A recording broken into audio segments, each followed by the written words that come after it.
Hi gas, welcome back. చాలా రోజుల నుంచి నేను ఫాలో అయ్యే వాళ్ళకు బాగా తెలుసు. ఈ ఛానల్ బేసికల్గా మెయిన్ గోల్ ఏంటంటే బిజినెస్ అనాలిసిస్, అంటే బిజినెస్ అండర్స్టాండింగ్. ఇదేది బై ఆర్ సెల్ రికమెండేషన్ దానికోసం కాదు.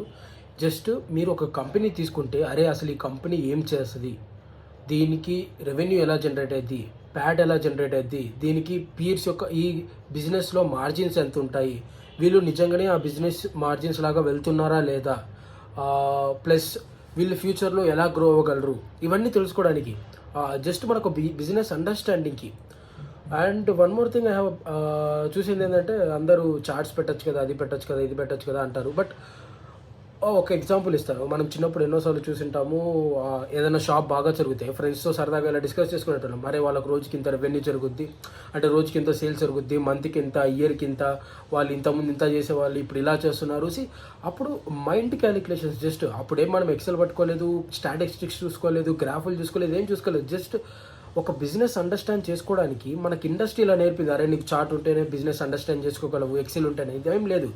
మనం ఇంతకుముందు ఎలా అయితే బిజినెస్ అండర్స్టాండ్ చేసామో, చేసుకున్నామో, చేయబోతున్నామో, ఇప్పుడు కూడా అలానే చేస్తాం.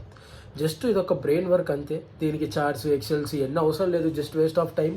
సో ఇక్కడ మెయిన్ ఏంటంటే మనం బిజినెస్ అండర్స్టాండ్ చేసుకోవాలి. బిజినెస్ అండర్స్టాండ్కి చార్ట్లు ఏంటెందుకు, జస్ట్ బిజినెస్ ఎలా నడుస్తుంది, వాళ్ళ రెవెన్యూ ఎలా ఉంది, పాస్ట్ ఎలా ఉంది, గ్రో అయ్యారా లేదా, ఏ రేట్తో గ్రో అవుతున్నారు, ఫ్యూచర్లో ఎంత గ్రో అవుతారు, వాళ్ళకు చేతికి ఎంత వస్తుంది, వచ్చిన ఏం చేస్తున్నారు, ఇదంతా. ఇది బేసికల్గా మనం చిన్నప్పుడు ఎన్ని చేసేటివే.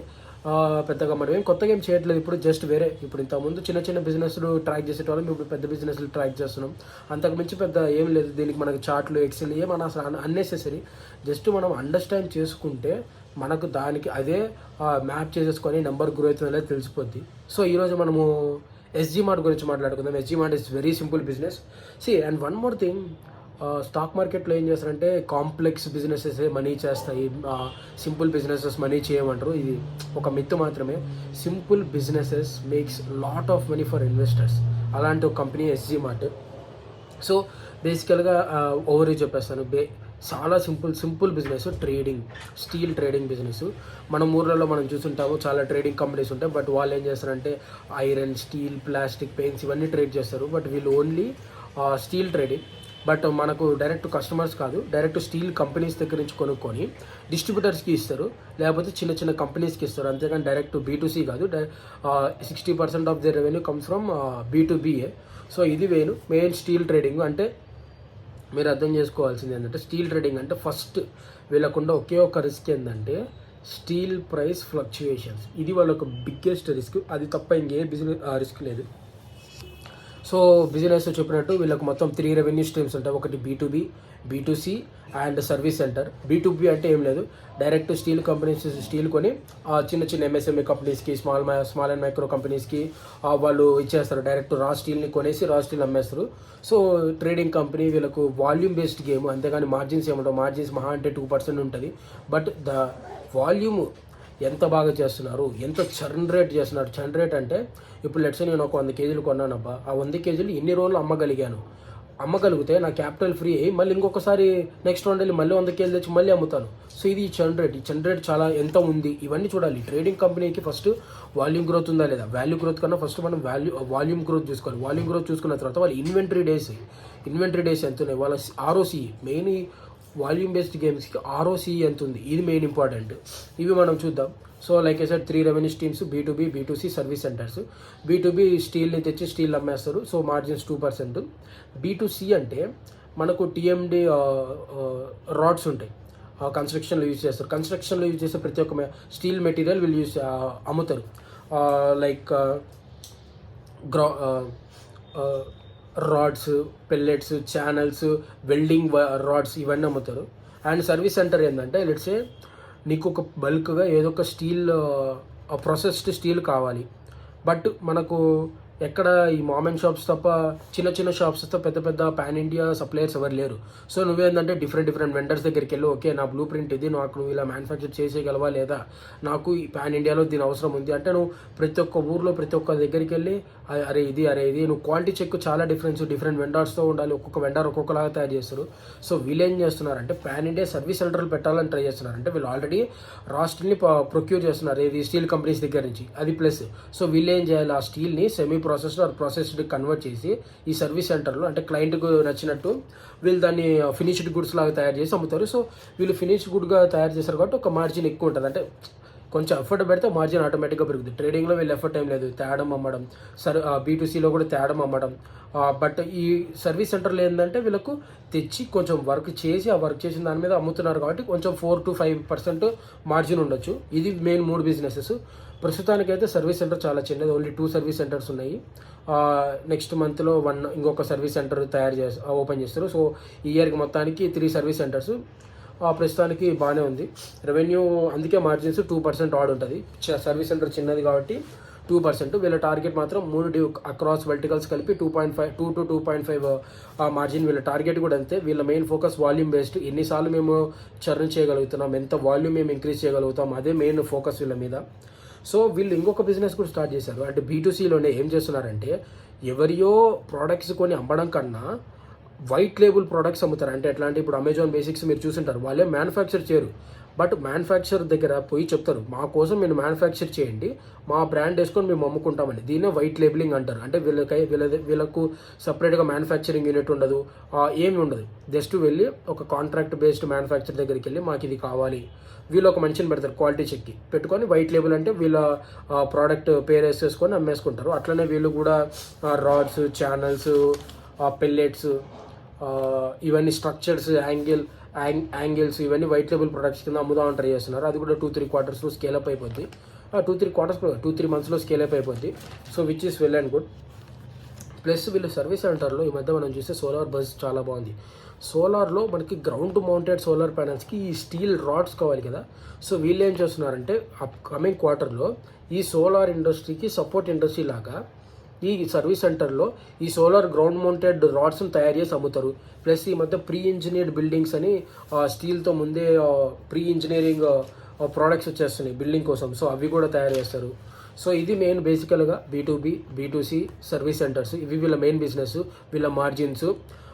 దాని తర్వాత ఇది మెయిన్. ఫస్ట్ రెవెన్యూ చూద్దాం. రెవెన్యూ ఏమాత్రం గ్రో అయింది, వాల్యూమ్ ఎంత గ్రో అయింది, ఇదన్నీ చూసుకుందాం. సో రెవెన్యూ చూసుకుంటే 257% ఇంక్రీజ్ అయింది ఇయర్ ఆన్ ఇయర్. 257% ఇంక్రీజ్ అయింది. ఎబిటా 33%, ప్యాట్ 78% ఇంక్రీజ్ అయింది. సో ఇక్కడ మీరు అనొచ్చు రెవెన్యూ మాత్రం చాలా ఎక్కువ పెరిగింది, బట్ ప్యాట్ మాత్రం ఎందుకు అంత ఎక్కువ పెరగట్లేదు, వీళ్ళకి ఆపరేషనల్ ఎఫిషియన్సీ లేదా లేకపోతే ఎక్కడైనా ఏమైనా ఇష్యూ ఏంటంటే, సో వన్ మేజర్ రిస్క్ మనం మాట్లాడుకున్నాం కదా, స్టీల్ ఇండస్ట్రీలో స్టీల్ రేట్ యొక్క ఫ్లక్చుయేషన్ చాలా ఎఫెక్ట్ అవుతుంది. సో దానివల్ల ఏమైందంటే ఈ నార్మల్గా వంతుకు ఒకసారి మార్కెట్లో స్టీల్ ప్రైస్ చేంజ్ అయింది. బట్ ఇప్పుడు చైనాలో స్లో డౌన్ అయిపోవడము, ప్లస్ సప్లయర్స్ కూడా ఇప్పుడు మీరు చూస్తే స్టీల్ కంపెనీస్ని మీరు ఫాలో అయితే వాళ్ళకు కెపాసిటీ కూడా వాళ్ళు ఇంక్రీజ్ చేసుకుంటున్నారు. అంటే ఏంది, స్టీల్ ప్రొడక్షన్ ఎక్కువైంది, సో సప్లై ఎక్కువైంది. దీనివల్ల ఏమైందంటే సడన్గా 3 monthsలో 15% ఆఫ్ స్టీల్ ప్రైస్ పడిపోయింది. ఇక్కడ 15% ఆఫ్ స్టీల్ ప్రైస్ పడిపోయినా మిగతా స్టీల్ ఇండస్ట్రీ అంతా లాసెస్ మేకింగ్ చేస్తే వీళ్ళు మాత్రం లాస్ మేకింగ్ చేయలేదు. 78% ఇంకా గ్రోత్ తెచ్చారు ఇయర్ ఆన్ ఇయర్. ఎందుకంటే వీళ్ళ inventory days only 8 days. 8 days of inventory. అంటే ఒక 100 kgs తెస్తే 8 రోజుల్లో వాళ్ళు 100 kgs అమ్మగలుగుతున్నారు. దానివల్లే వీళ్ళకు ఎఫెక్ట్ అయినా మరీ అంత ఎఫెక్ట్ కాలే. మిగతా అన్ని ట్రేడింగ్ కంపెనీస్ అయితే నెగిటివ్ ప్రాఫిట్ డిక్లేర్ చేసింది, కానీ వీళ్ళు మాత్రం 78% ఇయర్ ఆన్ ఇయర్ గ్రోత్ చేసి 15.9% 9 crores ప్యాట్ జనరేట్ చేశారు. బట్ మనం అనుకున్నాం కదా ప్యాట్ మార్జిన్ 2 to 2.5% అన్నారని. బట్ ఈ క్వార్టర్లో ఈ స్టీల్ ప్రైస్ యొక్క ఫ్లక్చుయేషన్ వల్ల 0.9%కి వచ్చింది.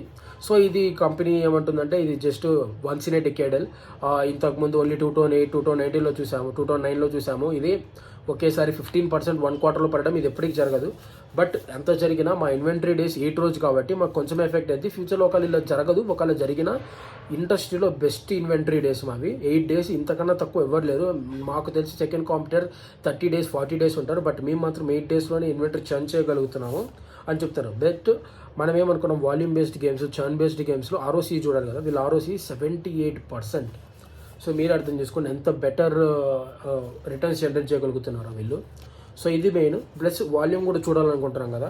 ఇంతకుముందు 1 lakh turns per month trading చేసేటోళ్ళు ఇప్పుడు 1,20,000 per month 1,20,000 per month volume gain చేస్తున్నారు. వీళ్ళు ఈ ఇయర్ మొత్తం ఇదే కంటిన్యూ అవుతుంది. బట్ నెక్స్ట్ ఇయర్ టార్గెట్ 1,60,000, ఆ తర్వాత 2.5 lakh. సో FY26కి ఏమో 1.6 lakhs, FY27కి ఏమో 2.5 lakhs.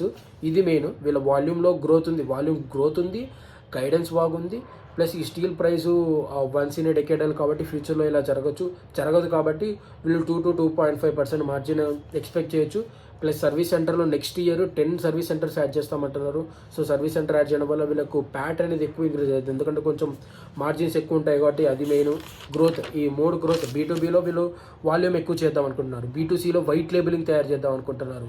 దాని తర్వాత సర్వీస్ సెంటర్లో కొత్త సర్వీస్ సెంటర్లు యాడ్ చేసి సోలార్ ఇండస్ట్రీకి, ప్రీ ఇంజనీర్ బిల్డింగ్కి యాడ్ చేద్దాం అనుకుంటున్నారు. సో 3 వర్టికల్స్లో గ్రోత్ ఉంది.